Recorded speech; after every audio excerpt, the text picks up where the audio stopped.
All right. Well, welcome to the 5D Academy of Higher Consciousness. I'm Zarathustra, your host. It's good to have you all back. It's been a while. I believe, 2 weeks that we weren't able to have the academy, and hopefully from now on we can be consistent.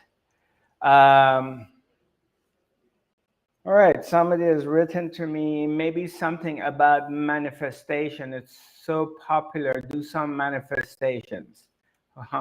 Okay, somebody wants to talk to me about manifestations.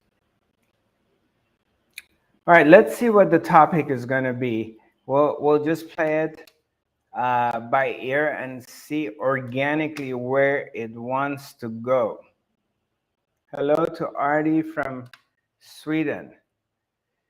Hilda Hogan, how you doing? You're hiding. You're around. I don't see you. All right, so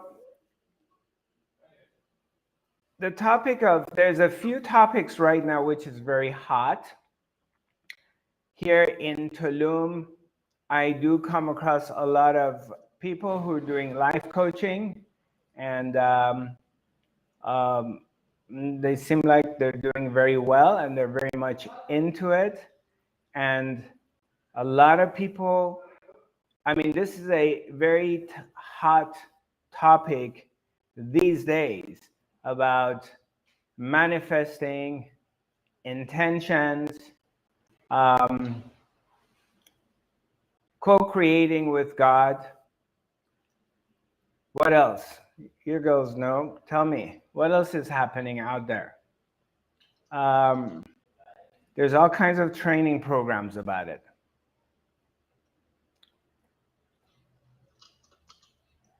Positive thinking. Positive thinking. What else? Anyone else? Obviously, positive thinking is better than negative thinking, isn't it? I mean, there are people who are constantly negative and their mind is going crazy, or when you talk to them, they're very negative. I have friends who are like that, and there's like a dark cloud around them that they're very negative. So obviously being positive is a lot better than negative.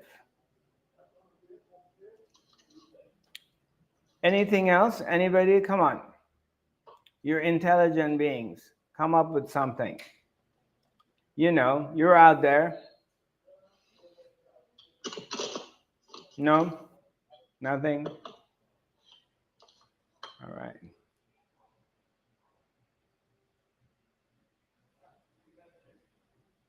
No.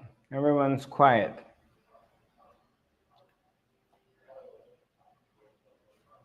So one of our participants a while ago wrote to me to speak about prayer and the power of prayer. Does it work? Who feels like prayer works? Yeah? Elijah, you feel, when you're doing prayer, you feel like it works?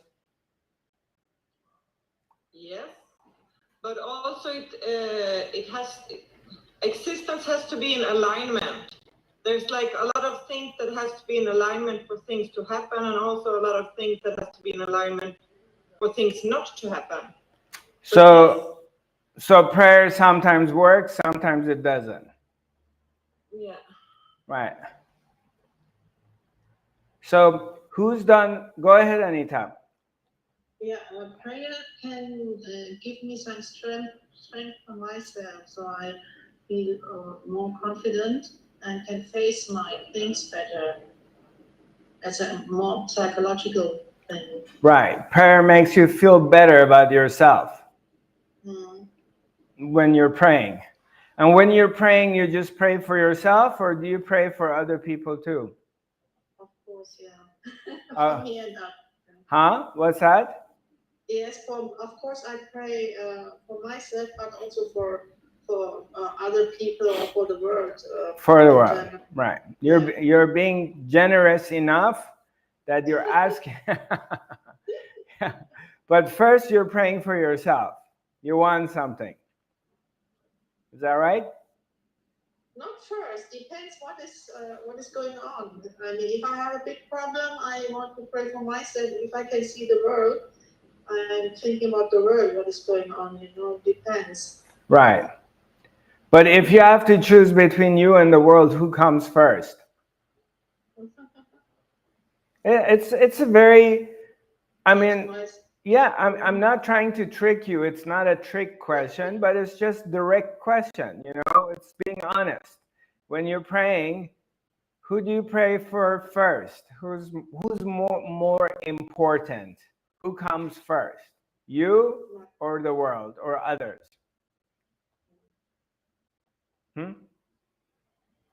Hello?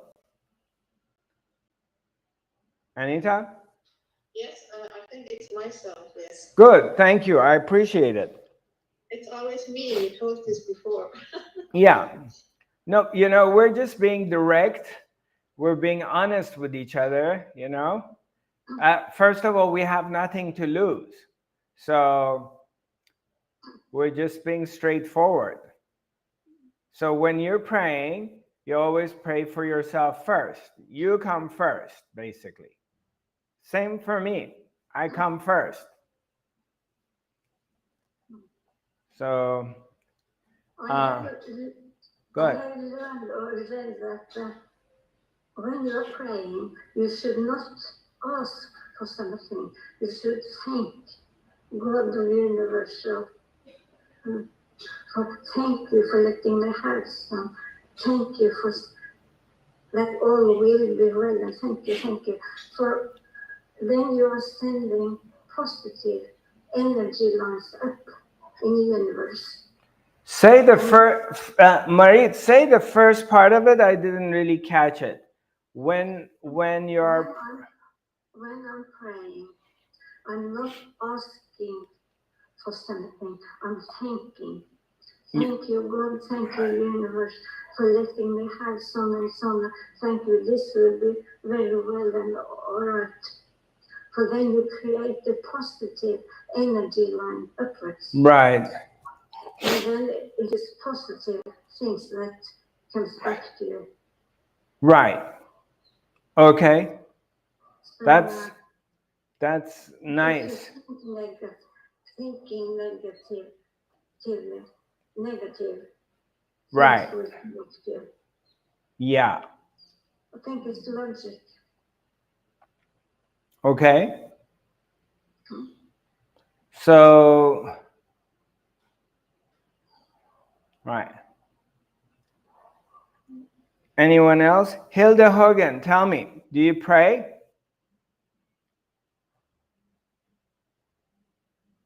Yes. Yeah. I pray. Yeah, and when you pray, what do you pray for, or who do you pray to? Everybody. But do you start praying for yourself first, or everybody comes first and then you're last? No, I'm first. Great. That's an honest answer. I like that. Yeah. So you pray for yourself first, and then, if there's room, then you pray for other people. Yeah. So, Shadi Sarafian, hi, how are you? I'm good. How are you? Yeah, nice to see you. Nice to see you as well. Do you ever pray? There's been times in my life I've prayed. I don't do it constantly, but I have. Right. Okay. And then when you pray, what do you pray? Who do you pray for? Yourself or other people? Who comes first? Every circumstance is different. If I'm praying for myself, it's for myself. Sometimes it's for something that's happening and I just want clarity just because I might not be seeing it properly. So I pray to have maybe a clearer vision, but I'm not praying just for myself. It's just the whole situation is one big thing. Okay. All right. Hi, Sandra.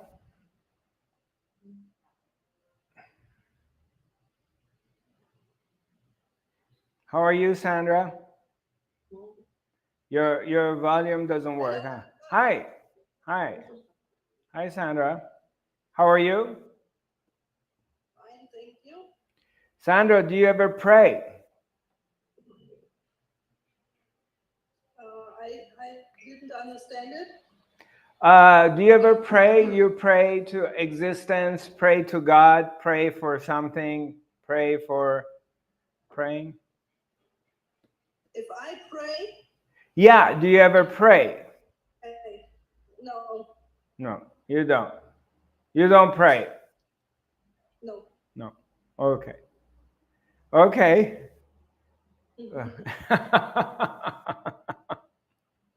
No, that's good answer. I just, it's interesting to hear that.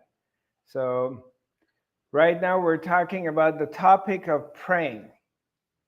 Okay. Yeah, hang in there. Just hang in there for a moment, because one of our clients sent an email and she wanted me to talk about praying and whether it works or it doesn't work. Okay, so hold on a second. I want to find her email. She's not coming to the academy anymore. She said she preferred to watch things over YouTube. So, and so if she was here, I would ask her, but she's not here. So let me see. I want to find her email, if I can find it, and I want to read what she wrote to me. So if I can find it, I don't know. I should have looked for it earlier today, but I didn't, because I didn't think I was going to talk about prayer. So anyway, okay, well, we'll let it go. It's okay for now. So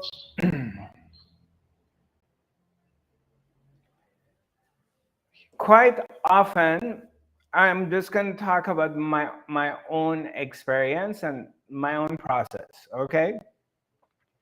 So seems like there's this conversation on a constant basis happening with yourself, or in my mind, or with a higher being, asking for this, asking for that.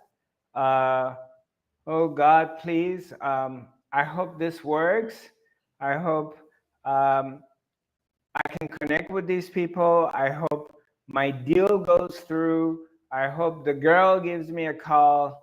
I hope I get the money. I hope I'm on time. I hope I get invited. All kinds of different story. I hope I get healed. So as far as I'm concerned, there's this constant communication in the mind with myself or a different being, a higher being. We can see the creator. And I have a feeling, of course, I'm not in other people's heads to see what's going on or hear their thoughts or what's happening. I know Shadi's going to laugh at me when I say this. But as far as I know, majority of people on the planet are continuously are in this communication form with a higher power or a being or God or whatever you want to name it, asking for something. Anybody normally ask for something, Oh God, I wish I would get healed. Oh God, I wish I he would call me, oh God, I wish I had more money, or I wish this thing, this deal would happen. Or do you ask for stuff within yourself? Anybody? Or no? Or you never ask for anything? No? Yes? No? Nothing? Nobody wants to answer? Yeah, we ask for desires that we think we want based on wherever we are in our life, that we think at this moment it would be nice if this happened. Great. Yeah. So it's like a desires. Desires. We can put it that, yeah, desires. We want our desires to be fulfilled. So, and pretty much everybody's doing it. So if I was God, I was the Almighty, the creator of the entire universe, and simultaneously I can hear everybody is asking for something, then in my eyes, I would see everyone as a beggar. Everyone's begging for something.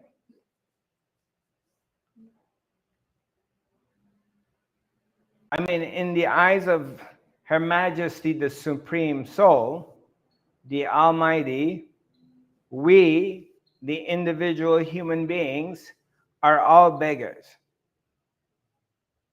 I mean, yeah, you have a job, you go to work, you make money, you're respectful, you're respectable, people know you, you've written books, you have followers, you have pride, but you're a beggar. You're always begging, one way or the other. You can call it prayer. You can put it like it's your intention, and you're asking for something to work out for you. So if you pay attention, we're always begging the higher power for something we want, something we want to happen for us.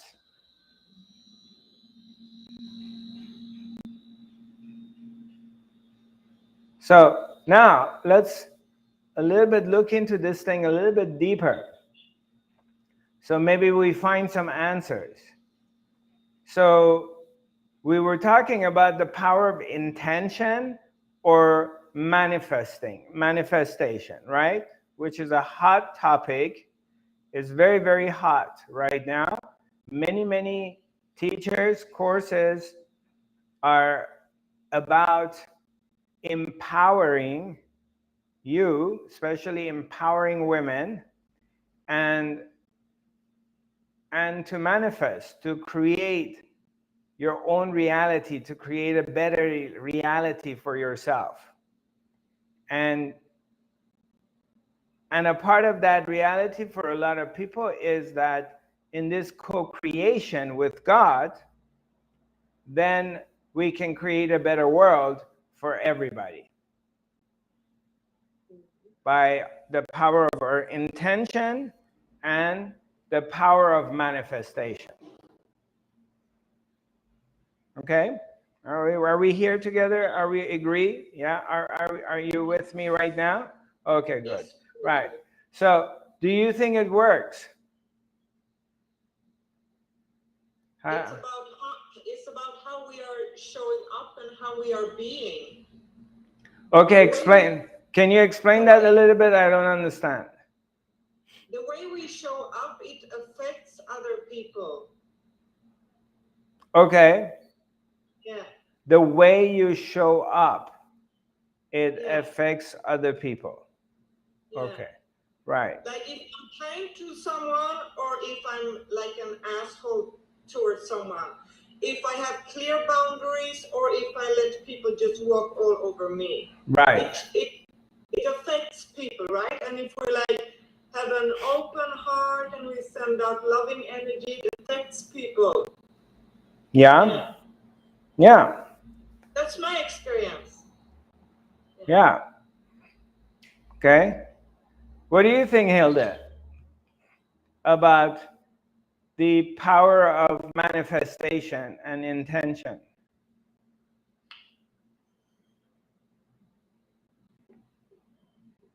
No? Hilda Hogan.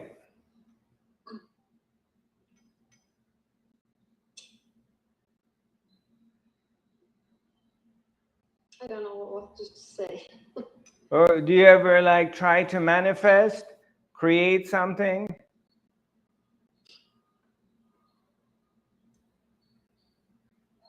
No. Oh, you don't? No. No. Okay. Anybody else? Sandra, do you ever? Sandra, do you? Huh? Go ahead. I begin with it. You say we are all God, and then we all can manifest the things we need. Okay. I say that? Yes, you say.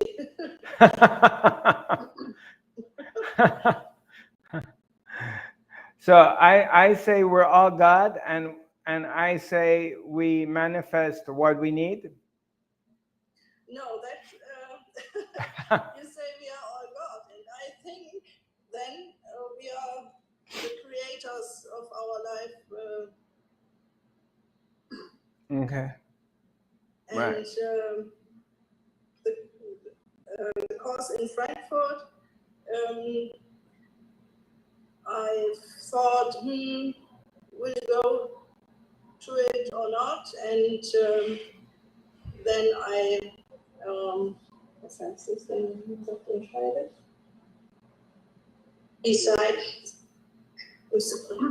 Excited, and then I have become the money from where I didn't thought. You say the last part, I didn't understand. Anita, kannst du es übersetzen? Und zwar hatte ich überlegt, ob ich den Kurs machen kann, weil es an Geld fehlte, und dann habe ich mich dazu entschieden, und dann kam das Geld von einer Stelle, wo ich niemals gerechnet habe. Okay. She thought she wants to take place in our course last year in October in Frankfurt, but it was very expensive, and she didn't care about that. She didn't have the money, but she wanted to go, and suddenly she got the money because she wanted really to take part in it. Right. Right. Yeah. So you really wanted to come, and you think then you somehow created that money in an unconscious way. Yes. Yeah? Because your desire was very strong. Yes. Okay. Great. Right.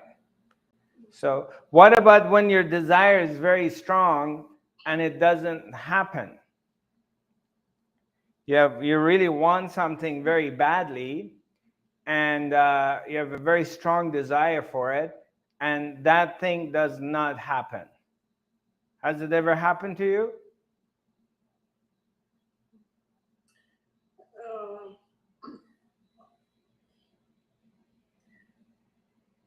Anita, bist du noch mal so nett? Ja. Und zwar ist das jetzt der Fall mit Tulum, wäre ich auch nie gerne hingefahren, aber scheinbar war der Wille nicht stark genug, könnte ich mal sagen. Okay, she told the same happened to Tulum. She wanted to join your group in Tulum, but her wish was not strong enough, so she also didn't get the money. I mean, it just went the plan to come. So Next time, maybe. So you're not coming to Tulum? No. We need to work on your desire and your wish to get strong enough to. No, I'm. Well, why are you laughing? I'm very serious. So, what can we do to make your desire stronger that you can make it to Tulum? What do we have to do? I don't know. No idea. I mean, how can we make your desire stronger? Because your desire is not strong enough to come to Tulum, right? I mean, you like to come, but I mean, okay, tell me what is the reason you cannot come? It's the money. Money. Okay. If the money was not an issue, would you come? Yes. Okay. All right. So the money is holding you back. Yes.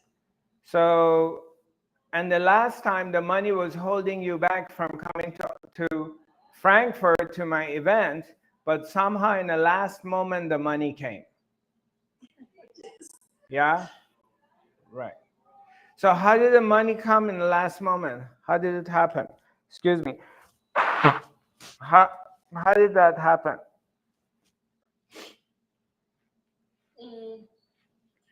Somebody gave it to you, or you got some tax money back, or you got some money from your parents? How did the money show up? Es war von der Heizkostenabrechnung. Anita, wie sagt man das? Yeah, she got money from the heating cost refund. She got some money back. Oh, from the gas company or heating company. Yes. Yeah, they gave you some money back. All right, and then it worked out. Okay, good. So somehow, magically, existence agreed on you coming, and the money came. Yes. Yeah. So, right. So those of us are praying, and we're working on our abilities to manifest things in this life. Either we're not praying enough, or we're not very skilled. Our skills in manifestation is not strong enough to manifest the things we want. Correct? Yes, But no? maybe it should not be like this then. That means God or the higher consciousness is not behind our plan or our wish to do something. So we try, we pray, or we do something, but it should not be like that. Maybe this is the reason. Okay. Then okay. But earlier we were talking about the power of manifestation, which is a very hot topic these days, and there are many respectable teachers out there teaching people how to manifest things, right? Things, whatever the thing is. So the one thing could be enough money to go to a course with Zarathustra, or maybe one manifestation is to be able to come to Tulum to the retreat, or manifestation is you want a car or you want a new love. You're looking for a partner, or you like to live somewhere else, a home, I don't know, different things, whatever you want, right?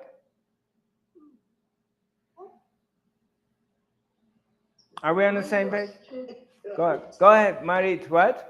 Yeah, I used to pray to God or the universe and say that please help me so this will be right. Please make Zarathustra rich. What? Not you. What did you say? Please help me so it will all be right. Please help me so It will be right. Let the right thing happen. please help. Please help me to get the right things happen. Please help me to get the right things happen. Right. Yes. Okay.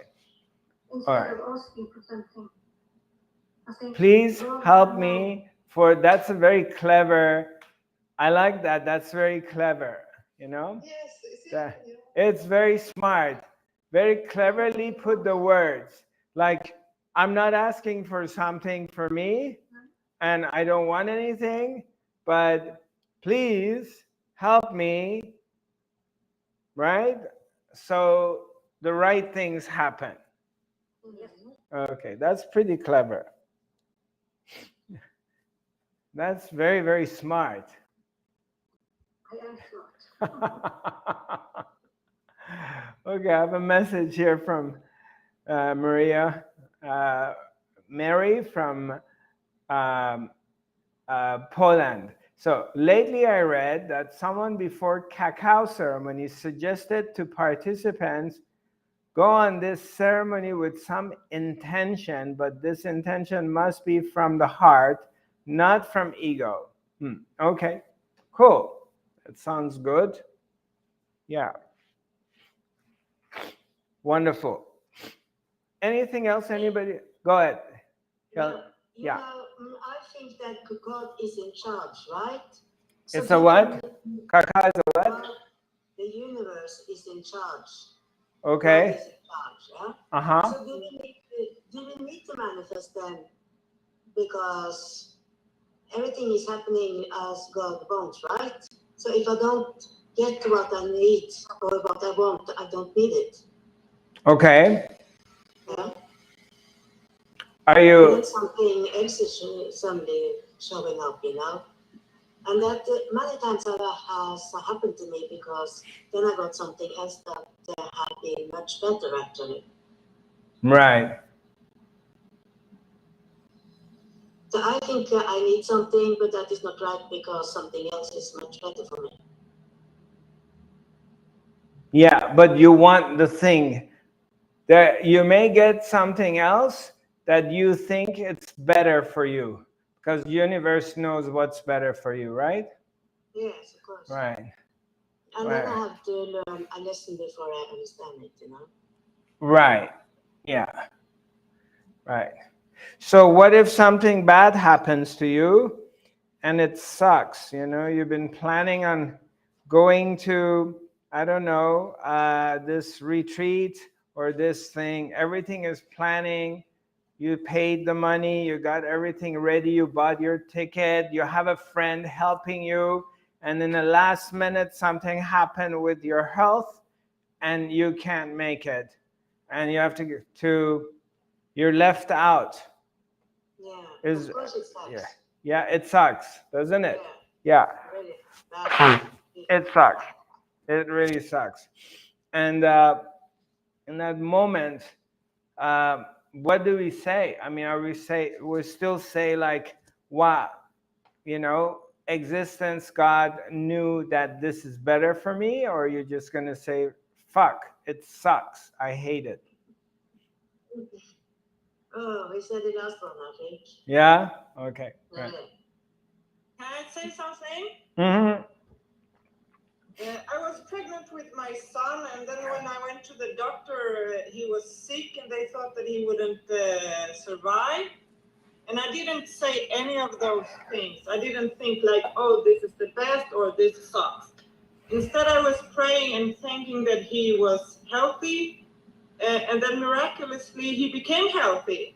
And another time there was like this big fire, and then I prayed for the water to come, and then the snow come and took it out. And another time there I got this message that there was something happening with a man, and I was afraid that he was dying. So I was praying for him to not die, and I couldn't get in contact with him, but then later I get a photo from the hospital, and then he had been in an accident, but he had survived. So when those kind of like emergency things happen, I don't have time to think like that. I just connect and I start to be thankful for a miracle happen.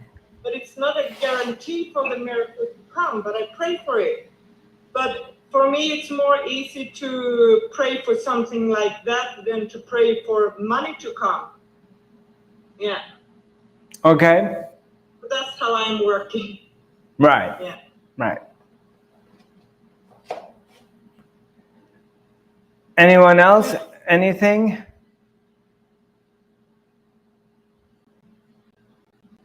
No? Nobody has any other ideas? Any suggestions?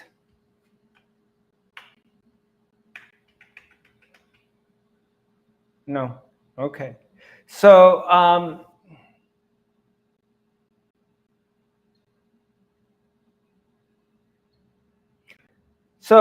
basically, there's this internal dialogue is happening between the person and the power that we believe in or we feel.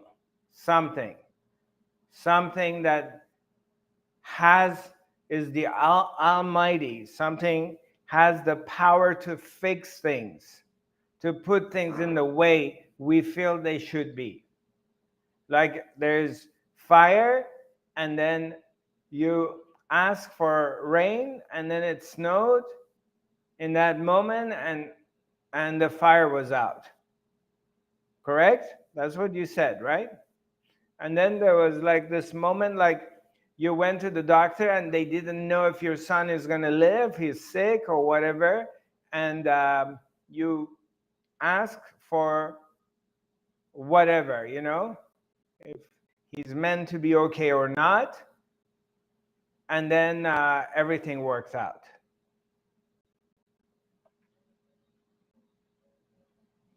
So I have a question. Yes, please. So when we tie this in with, you know, the non-duality principle or concept or whatever, the real thing, and the whole fact that there's no free will, we're in the inner dialogue that's going on, Sam, whether it's a prayer or, I don't know, I'm talking to myself. That too would be already something that's been manifested in the past. So it's not, it appears that it's my thoughts or I'm talking to myself, but it might just be already on an autopilot. If it's non-duality, no free will. So the conversation is also, it's not a separate, like it appears like I'm talking to myself, but then if you follow all the teachings up to this point, it just doesn't, that also doesn't make sense anymore. Right. So, okay. So when you say like, you know, I have a, you know, I'm talking to myself, I really want this thing to happen, or I really want that to happen. And you say to everybody, like you were saying how we're all beggars to God, but then if I'm not separate from, if we take away the whole co-creation and everything is just unified, then that statement just doesn't make sense to me anymore. It gets very confusing. Yes. That I'm a beggar to God, but there's a degree of separation, but if everything is already that, right, I don't get how I'm a beggar to myself then, it's very confusing. Yes. Yeah, you're right. It's very confusing. It seems like it's very complex and very confusing. So, and what you're saying is very valid and very good. So, you know, it depends. Everything depends on where you're at in your level of consciousness. Or at least it appears to be that way. Like where you're at. It's like, you know, you're in first grade, second grade, third, fourth, fifth, you're in high school, you're in college, you're in undergrad, or you're in graduate school, or you're getting your PhD. It all depends where you're at. And based on where your consciousness is, how expanded you have become, okay, then the understanding changes. It becomes a different understanding according to where you're at. It becomes a different reality. And simultaneously, you're next to your husband, you're next to your mother, you're next to your best friend, you're next to your sister, your twin sister that you grew up together, the two of you, and you've been tight and you've gone through everything together, and you're sitting next to each other, you look alike, and yet you have a level of understanding in comparison to her.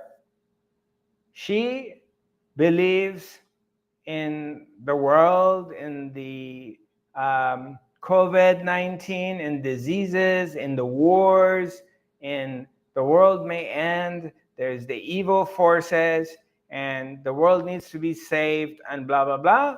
And your way of thinking and belief system is completely different. So it's very, very interesting. What's interesting about it is that the more you get expanded, the more this even concept of there is no free will. When I say there is no free will, or when my teacher says there is no free will, so in a way, this whole thing, it appears as if it feels like a little shock. It feels kind of like an insult. It feels like, what are you talking about? I can't believe this. And also, if I accept it, then there is a feeling of powerlessness. And comes a feeling like, okay, life is meaningless. So what the hell am I doing here? I have no free will. But the person can't really feel it like they don't have free will, because the person really feels there is a separation. I am in constant separation from everything else, because nobody can hear my mind. I am in this constant dialogue with existence, asking for this, asking for that. Mainly in my prayers, I want things to happen for me, things to go my way. I want to get what I want. And everybody does that. Everybody wants to get what they want. And they're working on it. They're working it in that direction, to get what they want, to get what's making them happy, or they think it's going to make them happy. So it's an object they want. It's a thing they want. And this intention, or this practice of being co-creator and creating, is what, when people are taking courses and doing all this work, and they want to learn how to manifest. Manifesting what? What is it I want to manifest? I want to manifest what? I want to manifest something. It's a thing that I want to manifest. I want to manifest an object. I'm trying to manifest money. I'm trying to manifest a new partner. I'm trying to manifest a better world. I'm trying to manifest better climate, so we're not going through droughts, or animals are not getting killed, or so it's a thing. Our manifestation is related to an object, a situation. A situation still is an object. This is what we're trying to manifest.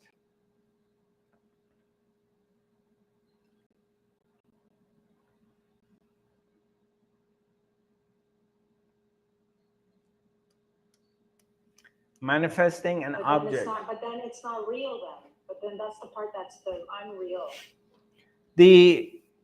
Yeah. Because it's Well, the part that keeps changing. Oh, today I want this, tomorrow I want that, but it keeps changing. So whatever changes, we were saying it's not even real. So the whole thing starts collapsing after a while. yeah. So yeah, you're a little bit ahead of me, but you're on the right track.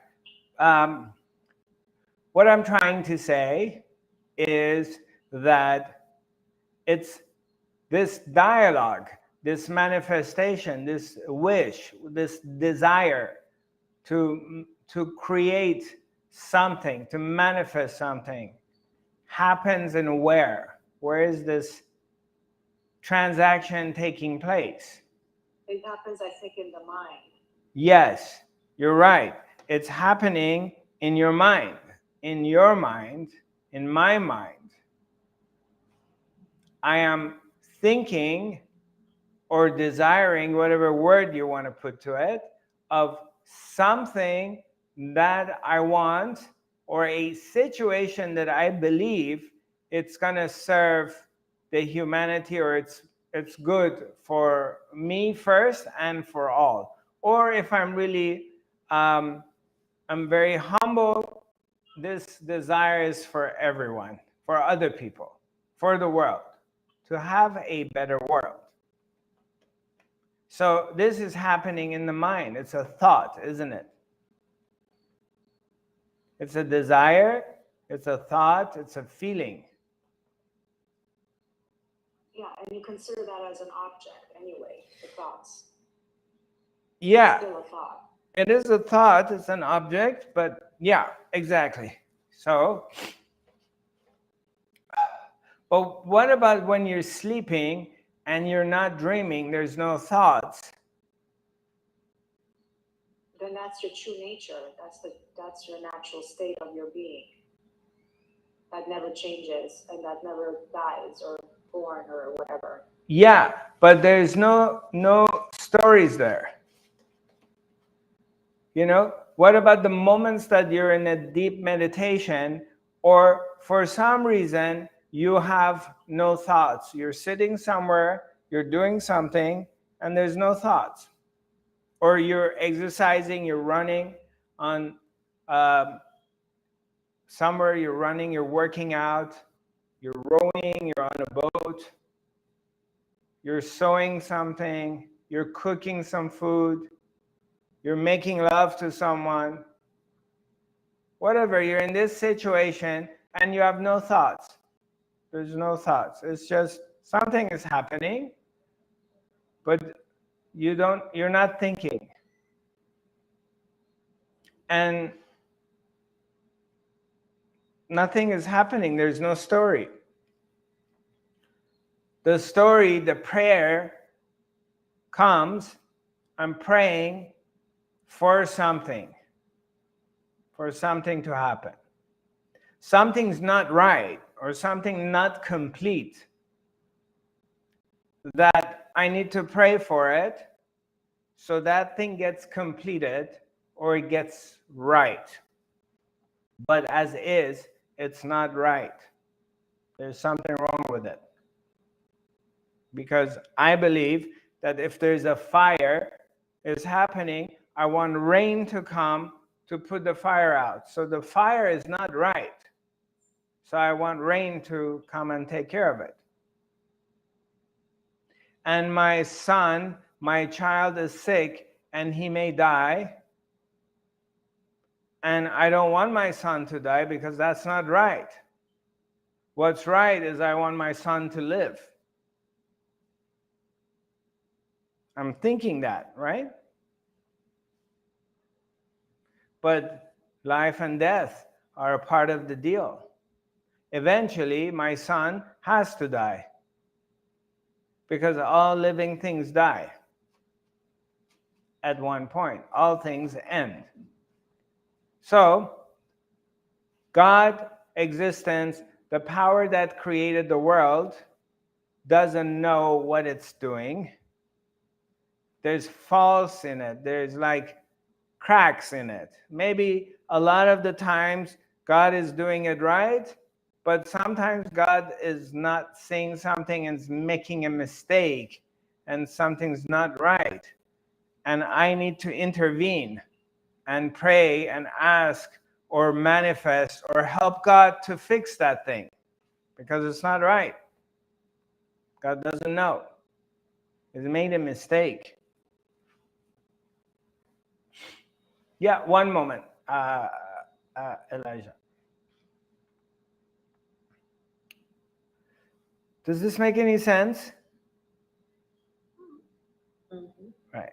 It makes sense, but at the same time, but that too is part of the whole thing. So even the intervention or saying I need this a different way, it seems like that's also part of the script. The intervention is also a part of the script.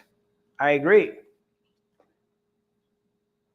But what I want to point out to is when we are saying that there is no free will, why we say that, and what does it really mean? What is it conveying, this sentence, this concept, idea that there is no free will? What is it conveying? What is it saying that there is no free will? What's the objective of this comment?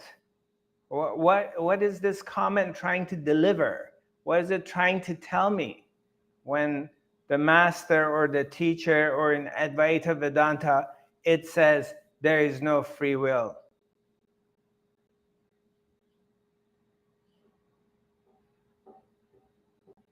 It could mean a few things. One, it's harmony, unity, everything's an extension of itself, or it could just be another dream state. It could appear as another illusion. Like maybe I'm dreaming, but now that I'm in another dream that feels very real, but this dream now feels really real because it's so solid. Right.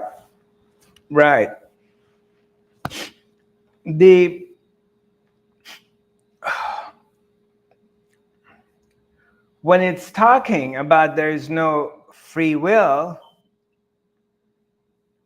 is there has to be an individual, someone, a person. There is someone separated from everything else that has its own free will. Means it's separated. Means I'm not a part of existence. I am separated from the earth, the vegetation, from the air I'm breathing that I'm sharing with everybody else, from the water that is going through everyone's body. I'm separated from all these things. I'm not connected to these things, and I have my own free will. I have my own autonomy. I'm an individual separated. So when it says there is no free will, it's not talking about, it's saying like there is no separation. Means there is no individual separated from everything else. That's what it's referring to. Means the appearance of the individual, the appearance of Zarathustra as an individual is only an appearance because this appearance this person is totality. It's a part of totality. I use another example. Is it a part of totality or is it totality? Both. It's like my finger, this is my pinky, right? Well, is this my body or is it part of my body? Or my hand? Is this part of my body or it's my body? When you say my body, well, my body is what? Limited to my hand or to my head?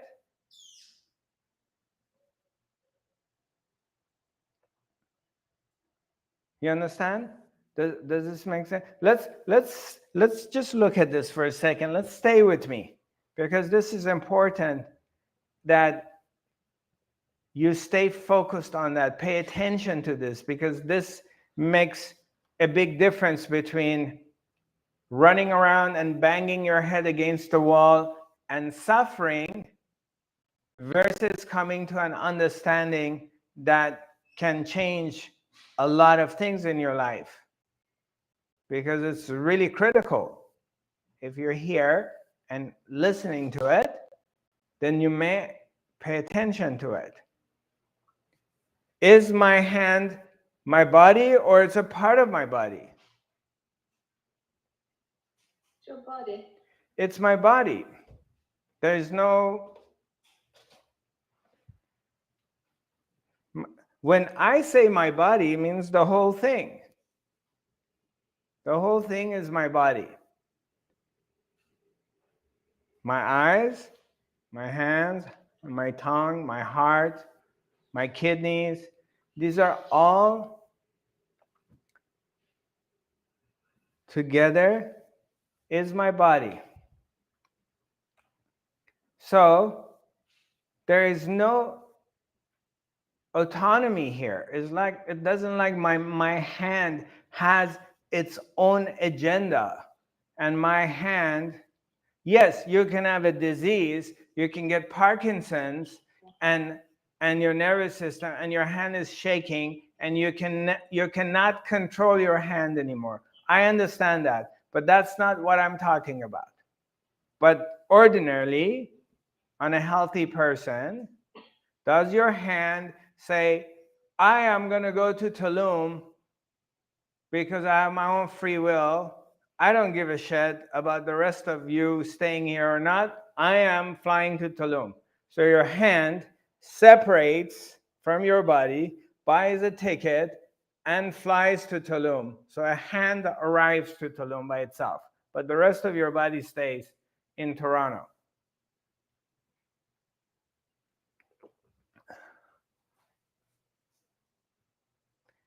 Or your leg says, oh, you know what? I'm going to go to this event, and the rest of your body can stay. No, but there's a body-mind consciousness that it feels like it's my body. That's Yeah, the couch or the space between us and something else. Yeah, but But just, that's where the part of it comes. You said I'm part of it, but I'm also the totality, but I'm part of it as well. Is that what you're trying to say? what I'm saying is, right? Imagine that your body is the entire existence. I'm using an example. It's the entire existence. So your body, you, Shadi, appears, it feels like you're separated. But can you live on your own for 30 seconds independently? If there's no more air to breathe? If air doesn't want, because I have free will. And the air says, I have free will too. I'm not going to go in your lungs anymore. So can you live? You cannot live without air. You cannot live without water. You cannot live without sun. You cannot live without food. You cannot live without other people around you helping you or cooperating or making food or creating machinery. None of these things can exist on their own. They're all a part of each other. So when we say there is no free will, because there is no independent entity separated from the source. That's why as an independent entity, you cannot have free will, because there is no independence. You're a part of the whole thing. The whole thing collectively has to decide. Like your heart, your brain, your arteries, your kidneys, everything has to say, I'm working today, so you're alive. But one of them doesn't want to work, you're no longer live. So it's a collective. It's not an individual. Same thing with everything else. And that's where the shift in consciousness takes place. This is the moment that awakening happens. This is the moment that you become liberated. Is if you're able in that moment to come out of this limited, tight way of looking at things. That's where primitive mind is, which is pretty much all over the planet. It's a primitive mind. It's still from the Stone Ages.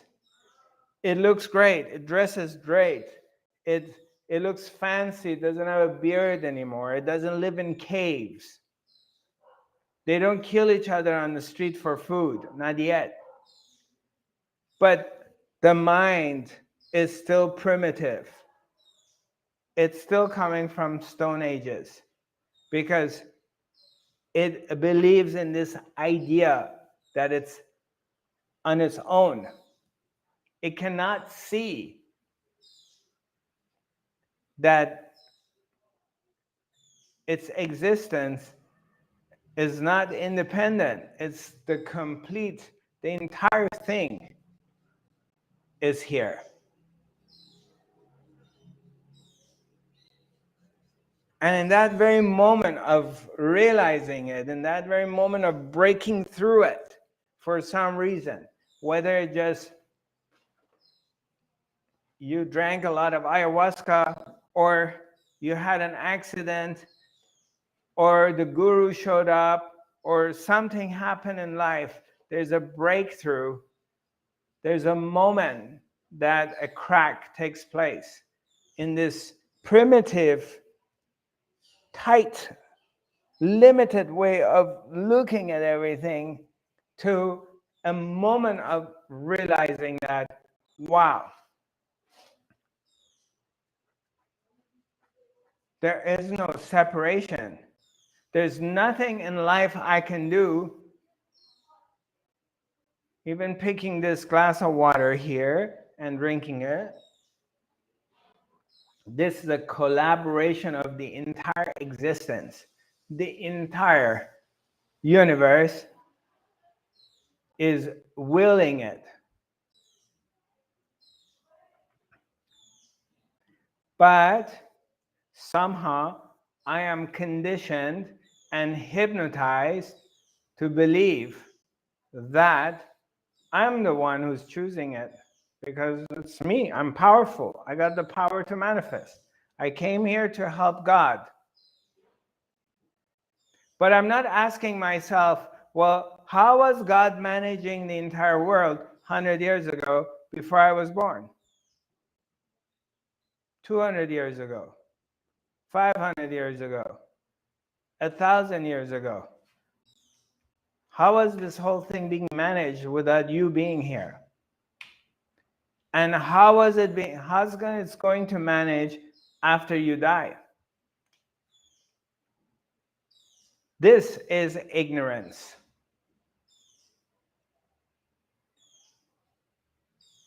That's where the master comes and say, you are ignorant, you're asleep in your ignorance, in your illusion.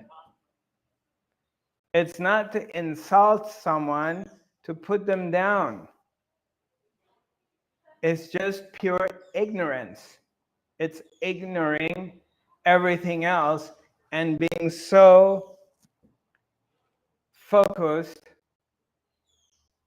on this thing that I think I am, which is only thoughts. Me. And that's designed to be that way too.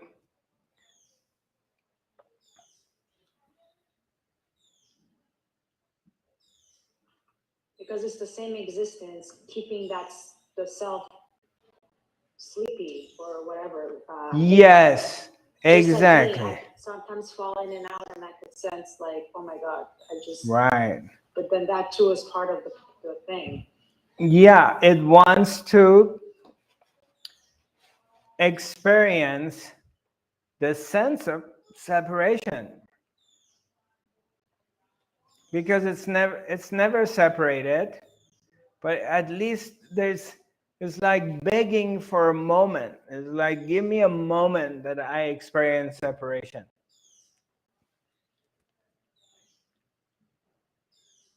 Because it's fun.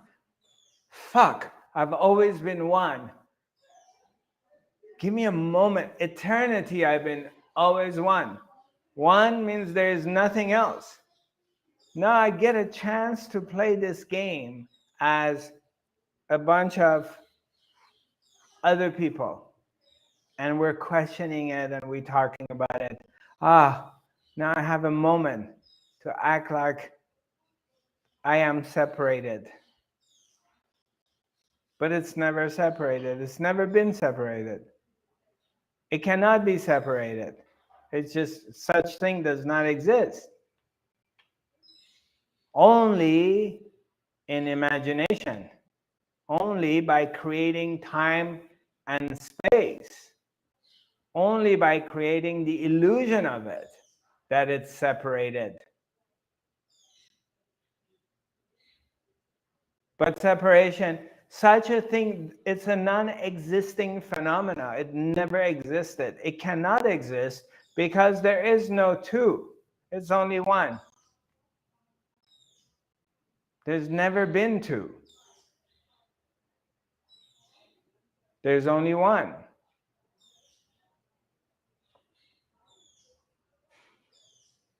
And that one that you're talking about doesn't even have an eye. No, that one is not even here. And I know I'm going to channel 2, channel 3 because it goes deeper. But liberation comes from this understanding. Unless, otherwise, you are going to live in fears. Because your existence is being threatened continuously. And your needs are not taken care of. Your desires are not fulfilled. We desire things all the time. And a lot of times they're not being fulfilled. So it brings suffering. Or we desire it and we get it, but it won't last very long. And you lose it. And then pain comes. Suffering comes with it.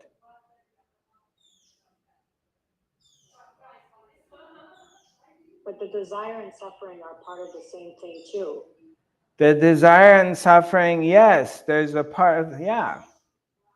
Because it creates the sense of separation. That's so it's why. not a doership of me, but it's not a doership of me as a separate entity to say, today I have these desires, maybe in 5 years I won't have any more desires. That's already also part of everything. That's also a part of the show. That's why. So basically, God is where all desires are. There's no more desires and there's no more knowledge. Say that part again, I didn't get it. Like the self, we call it the self,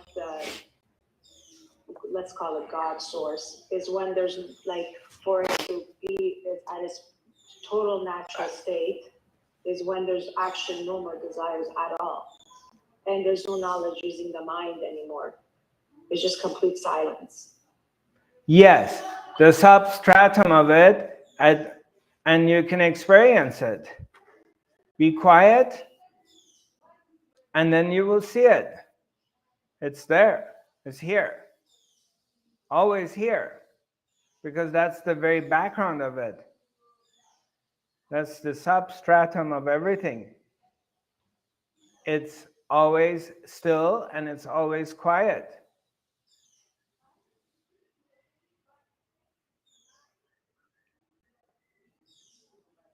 But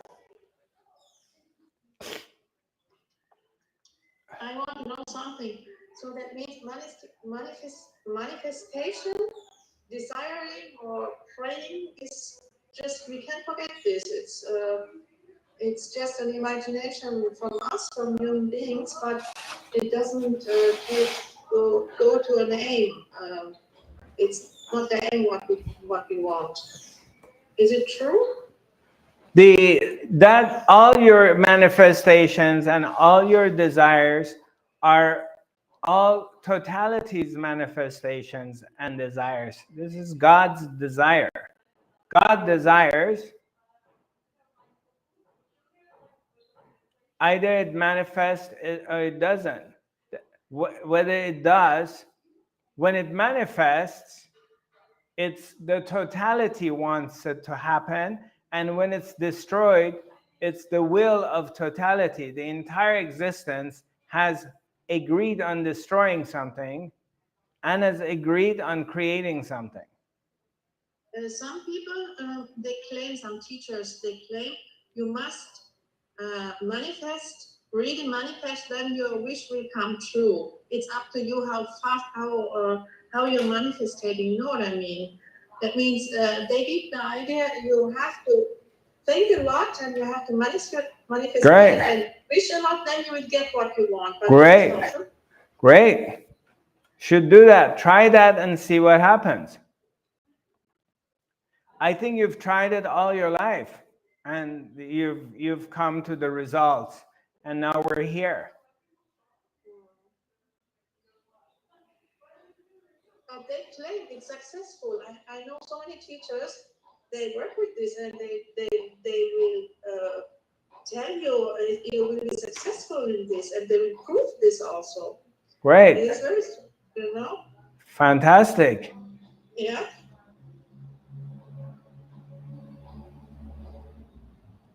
Elijah, you wanted to say something? No, I don't need to say anything anymore. Okay.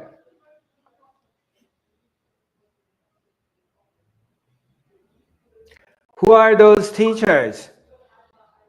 Are they separated from totality? They don't tell, they tell you no. You know, somebody is a German, he's Kurt Tepperwein, he's very popular here in Germany. He's already 90 years old. He's a person who really always teaches this imaginations and think about that and positive thinking and all of this. Yeah. Yeah, but what I'm saying is he separated from existence, or he's also in existence? He's in existence. Right. So that is a part of existence. Wants to be, it's coming as a teacher, as this gentleman, 90-year-old gentleman, successful. Existence appears as this man teaching these teachings. Okay? Why is existence doing that? It's because existence is bored of being one. It needs to create duality. it has created duality. It has created the whole shebang to have fun with it. Otherwise, you're just in oneness all the time.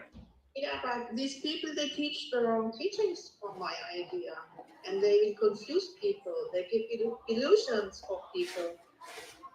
Yeah, but these people are also don't have free will. So it's the one that runs the show is acting through these people. They're not doing it on their own free will. They don't have a power to choose.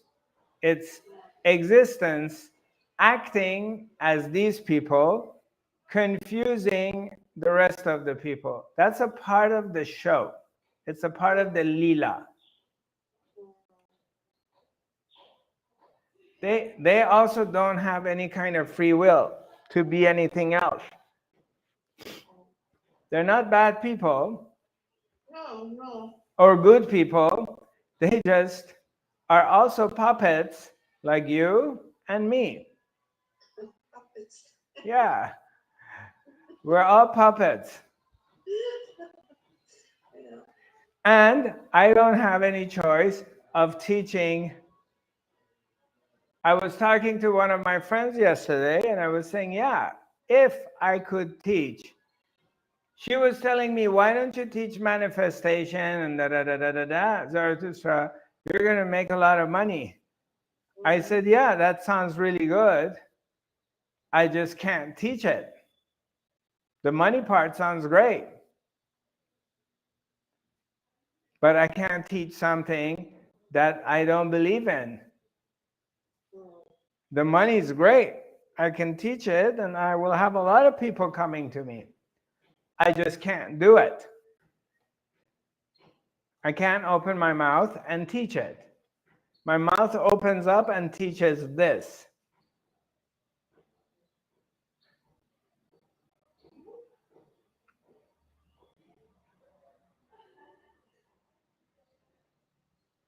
You understand? Does it make sense? I have to play my role and they play their role.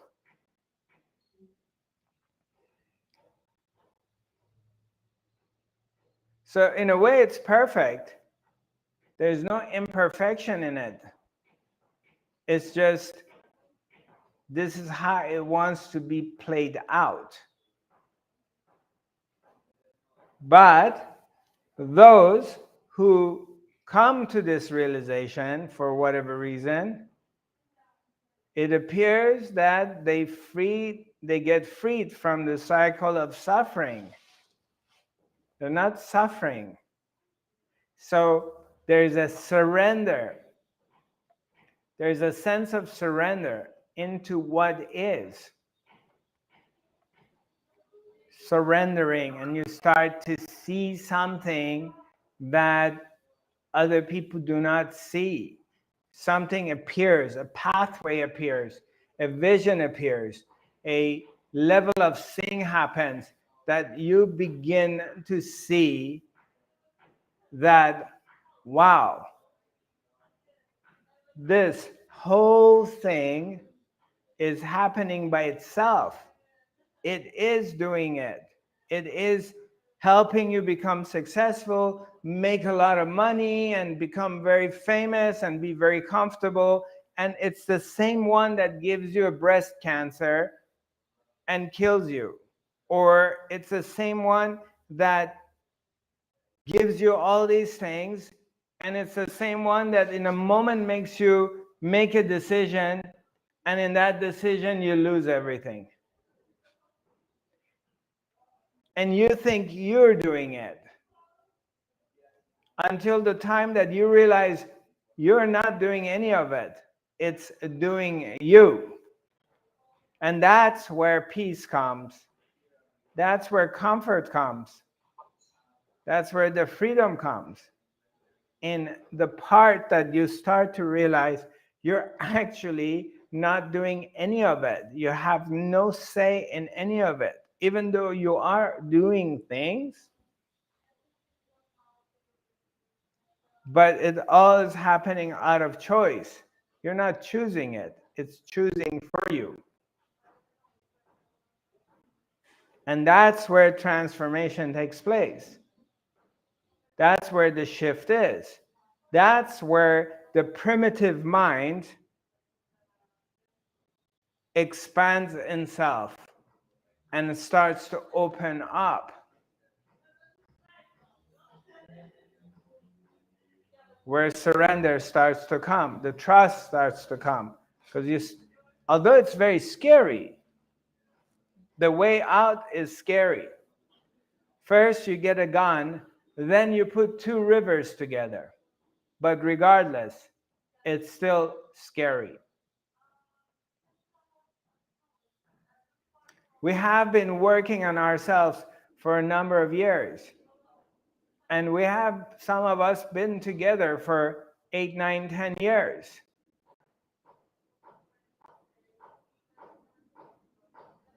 And there has been breakthroughs and moments of complete silence, love, bliss, stillness, devotion to God, that.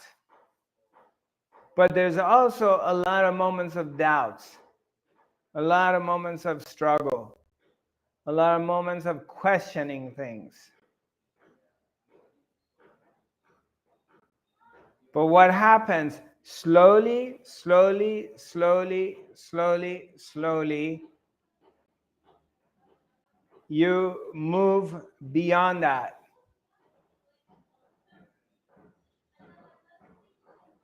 Slowly, slowly, eventually you deviate from it, from doubting it or the fears.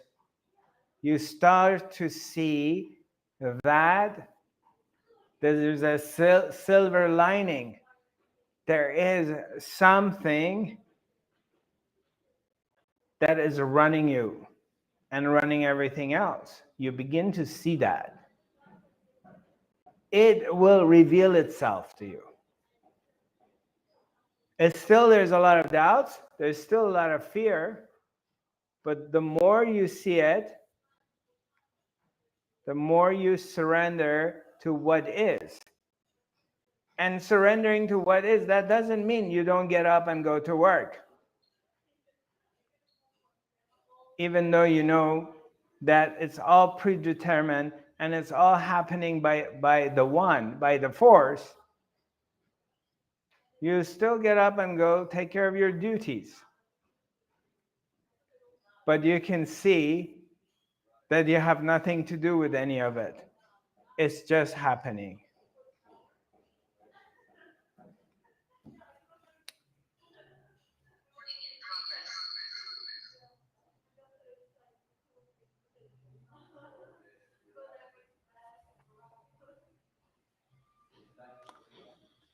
It's very difficult. I mean, in a way, it's impossible to explain it unless you're touching it.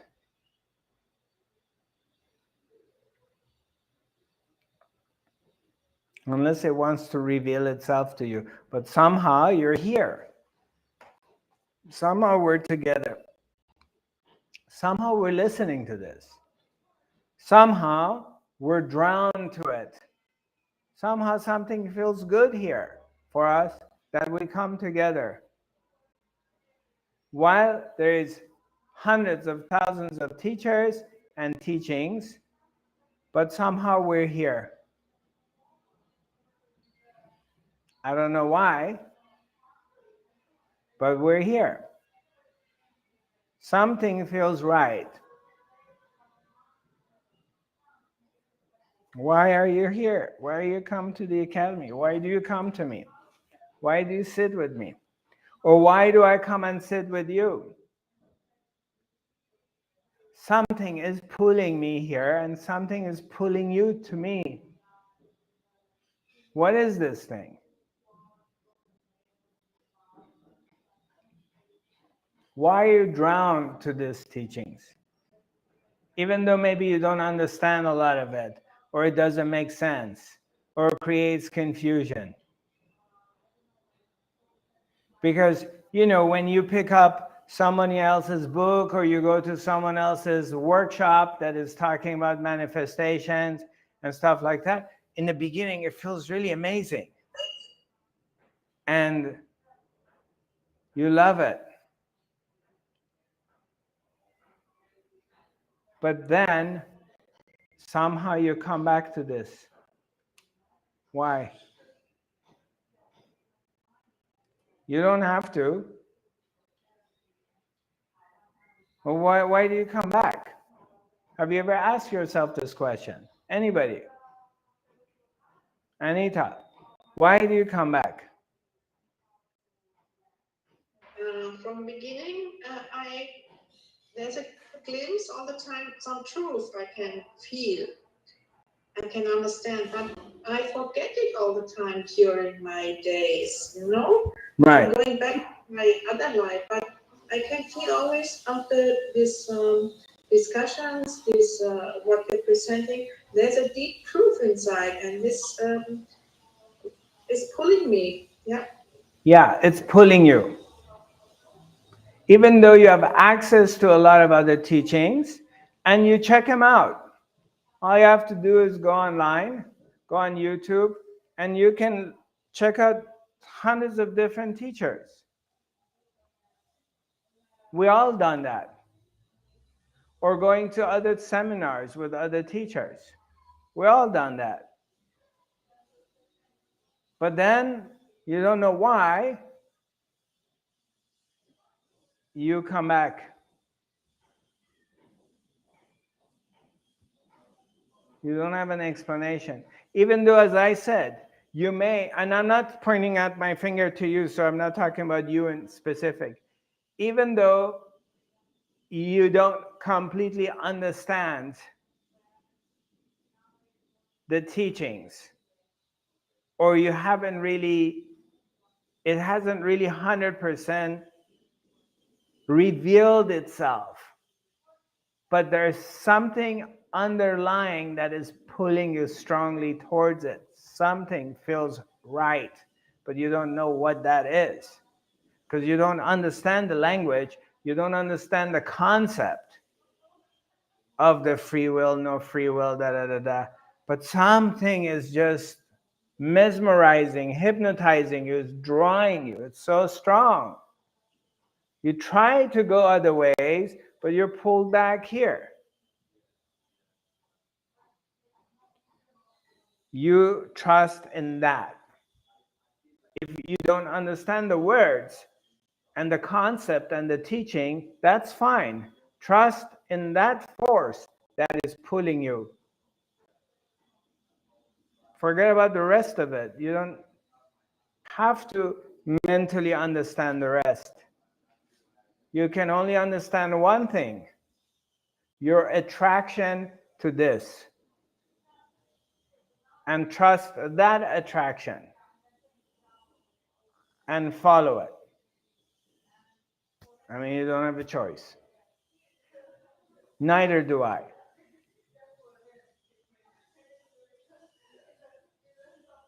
I can't tell you. It's like home, you know. Huh?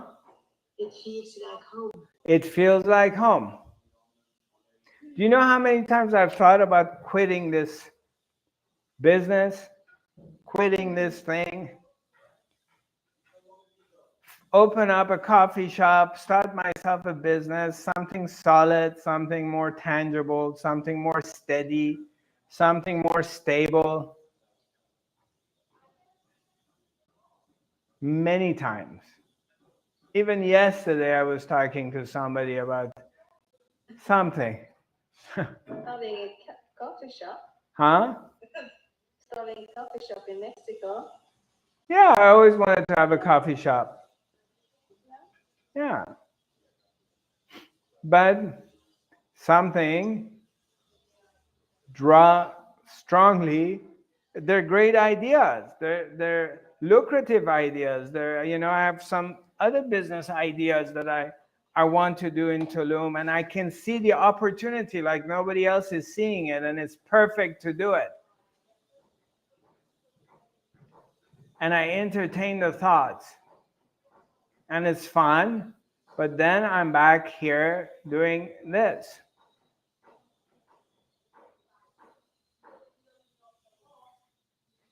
I can't help it.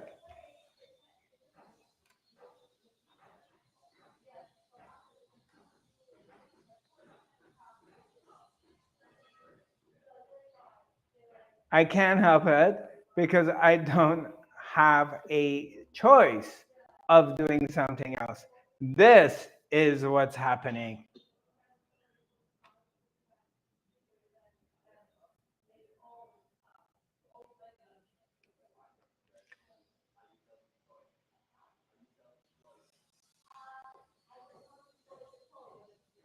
And you eventually surrender to it, or surrender happens, because you can't even choose that.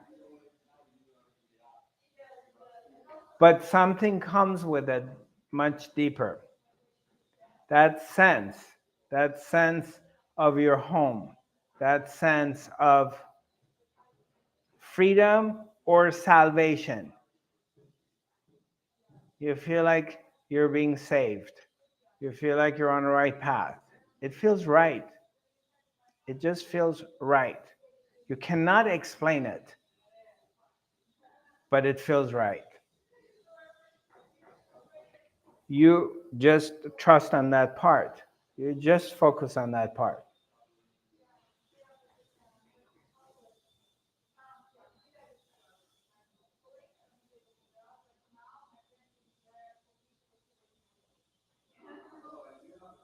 Yeah, the breakthrough is very close. But some of you have been together for a long time. The breakthrough is close. It's like right here. And one of these days, it's just gonna boom.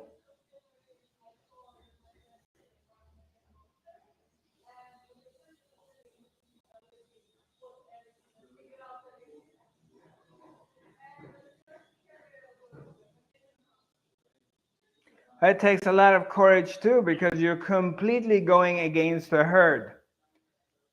You are 6 billion people are going in this direction, and a handful of us is going the opposite. That's very gutsy. That's scary, because you're not following the herd. You're going the opposite direction. You're hearing their stories. You You hear their glories, how great it works for them. But you're still walking the other direction.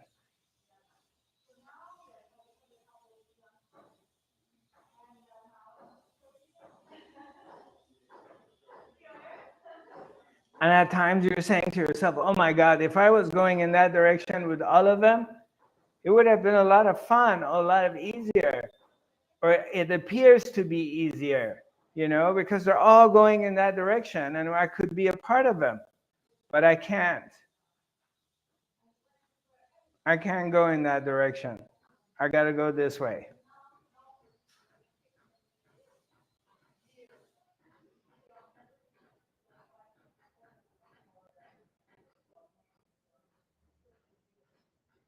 It was one day I was talking to one of my friends. I said, I wish I didn't know about any of these things. I wish I was just an ordinary person in the world working for a corporation or had my own business.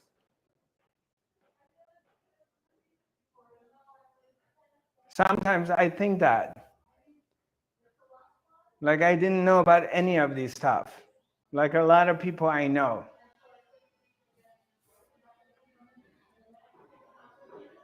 Because in a way you have a lot more people to laugh with. You have a lot, you're enjoying watching American football. You're enjoying watching da. You really believe CNN. You really believe there's a world. You really believe there's a war. You really believe that you're going to die.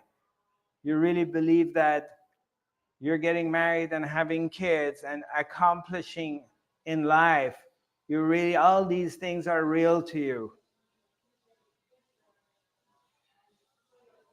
And then when you're going to this path, so, and you have a lot of people to share that with, but then you're coming on this way and you start to see none of those things are real.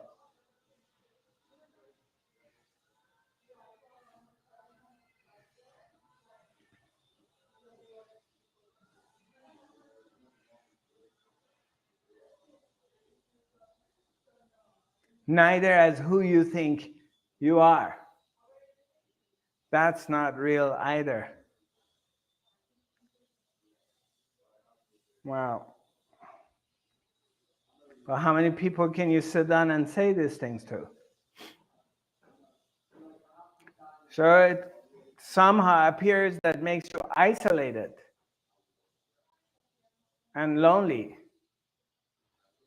And the deeper you go and the more you discover, it appears that the lonelier you become, because there aren't many people who get it. So who are you going to talk to? So it's got its advantages and disadvantages like anything else. But at the end, the end reward is you have freed yourself from samsara. Means you are not going to come back and repeat the dream anymore.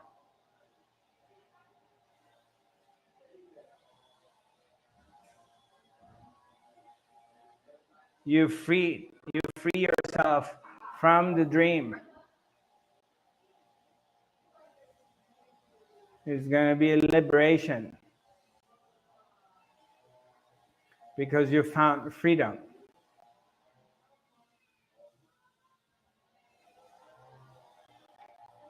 Death, disease, poverty, sickness, none of them, they have power on you anymore. Fear of death, they lose their power. You become free from all of it. So, Zarathustra, would you say that there's really no meaning to any of this? Yeah, there is no meaning to any of it. It's meaningless. We like to give it meanings, but it's meaningless. In the higher levels of understanding.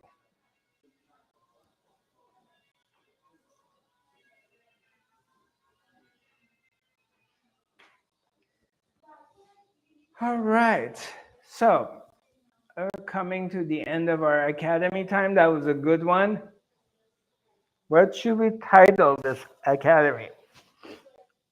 What should be the title of it?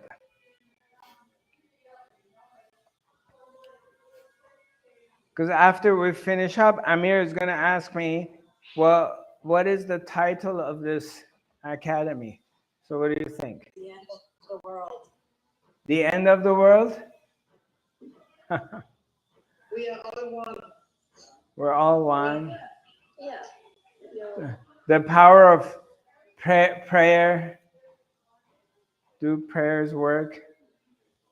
Who's praying to whom and for what?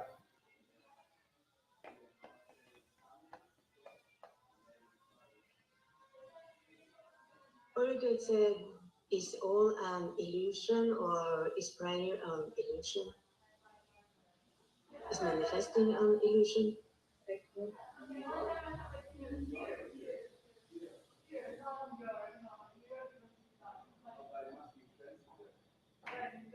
The more you surrender, the more like you chill and you're just diving back into what is, whatever that is. What is, I mean, it doesn't mean you're not walking, you're not eating, you're not working, you're not exercising. No, you're doing everything you're doing. The more you're surrendering to the results, whatever is going to be the result. So you're not really attached to the result. the more you're accepting. You try. If it happens, it happens. If it's not, it doesn't. The more you're surrendering to it, the more easier it becomes, the more fluid it becomes. There's a magic to it. I can't really explain it. You've experienced it before. At times that you call it, you're really going by the flow. You really surrender to the flow. You call that. The more you recognize that, the easier it appears to be. It's just like you're carried somehow. It's scary, but you have to go through that part of it too. You have to go through the part that is fearful, of surrendering to it, of letting it taking you. That part is very frightening, but it's a part of the process.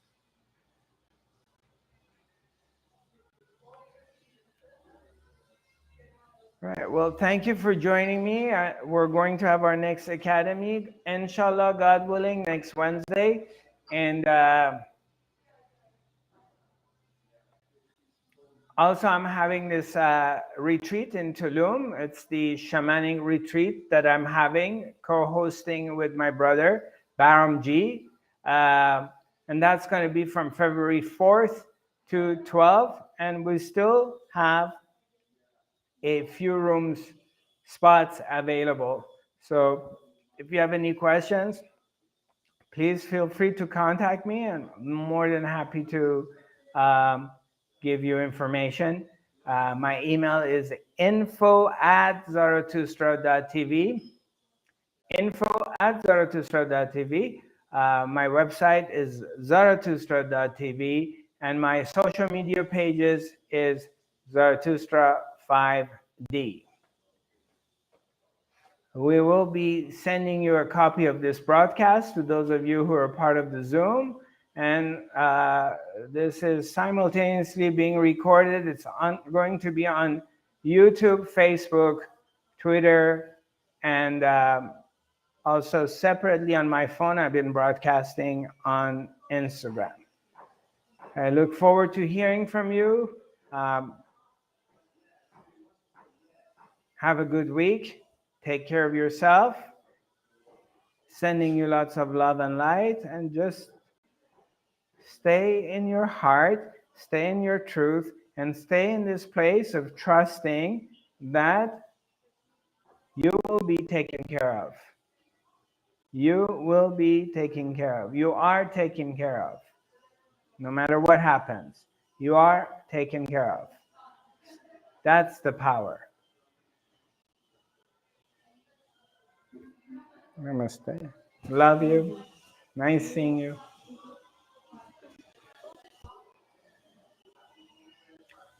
Okay. Ciao, ciao. Record. Namaste. Nice having you all. Thank you for sharing these moments with me.